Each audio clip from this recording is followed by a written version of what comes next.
que c'est le début de peut-être une grande chose ou peut-être pas. Mon prochain invité, mesdames, messieurs, je suis très content qu'il soit là ce soir sur le gala. C'est son premier gala Juste pour rire. Moi, je l'ai découvert à TV dans l'émission En route vers mon premier gala. Je le trouve, mais vraiment excellent. J'aimerais qu'on l'accueille très fort, s'il vous plaît, Monsieur François Bellefeuille.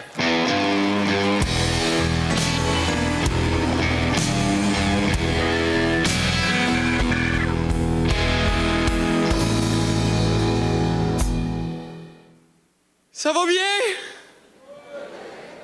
Moi, ça va pas. Je pense que je fais une dépression. Alors, j'ai tous les symptômes classiques, là. Quand mon cadran sonne le matin, pas le goût de me lever. J'ai mal au sein. Et mal aux seins! Quand on parlait à Kemper, là, l'émission de cuisine, selon le docteur Béliveau, ce qui est bon pour la dépression, c'est des amandes. J'ai rien que ça dans les poches, des amandes! T'allais voir un médecin, j'arrive là-bas, la première affaire que je me fais dire, c'est que j'ai pas l'air d'être dépressif. La seule maladie que j'ai, c'est d'être désagréable. C'est où ce qu'il m'a prescrit? Des maracas! Il dit que c'est impossible de jouer des maracas puis de pas sourire en même temps. Check-moi bien aller! Dans dépression! L'autre jour, je voulais faire de la sculpture. Tu sais, j'ai le goût de me tailler un faucon. Je prends une grosse bûche de bois, tu sais, puis je commence à tailler mon faucon, tu sais, puis après une dizaine de coups, j'étais tanné, j'ai arrêté. Mais je l'ai quand même mis dans mon salon, tu sais. Puis étant donné que je suis perfectionniste, à chaque fois que je le vois, ça me tiraille parce que... Maudit que ça a pas l'air d'un faucon! Pas le fun de faire une dépression, tu sais. Alors, ça me reste super distrait. Comme l'autre jour, mon ami Véro, elle m'appelle, elle a vu que je garde son bébé. Elle l'a pas de chez nous, il était dans son siège de transport. Je m'en souviens très bien, mais je me suis dit, ben gâteau comme c'est pratique, il vient qu'une poignée. Fait qu'il a décidé d'aller me promener avec, t'allais faire mon frais. T'allais faire mon frais!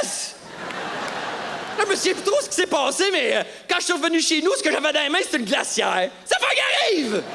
Là, le téléphone sonne, c'est Véro. Elle veut savoir comment il va, son bébé. J'ai capoté.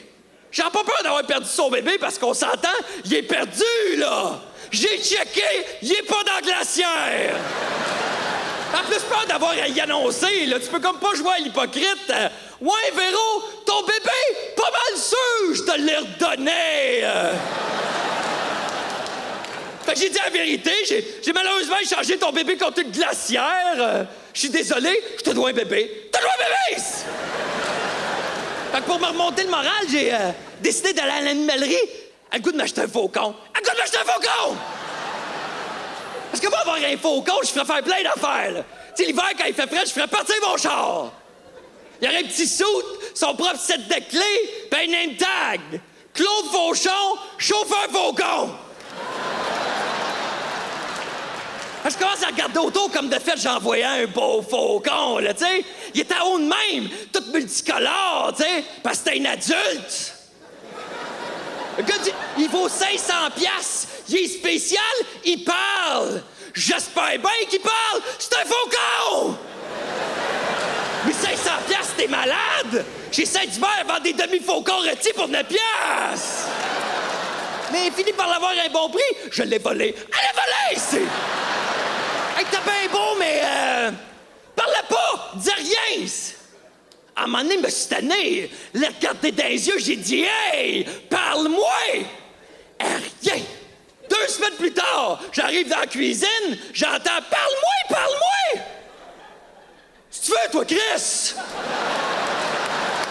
Parle-moi, parle-moi! Je te parle, là, je t'adresse la parole, je peux pas te parler plus que ça. Parle-moi, parle-moi! De quoi tu veux que je te parle? De ce que j'ai mangé à matin? T'étais là! Tu me regardais! Parle-moi, parle-moi! Je te parle, tabarnak! C'était François Bellefeuille! François Bellefeuille, mesdames, messieurs! François Bellefeuille!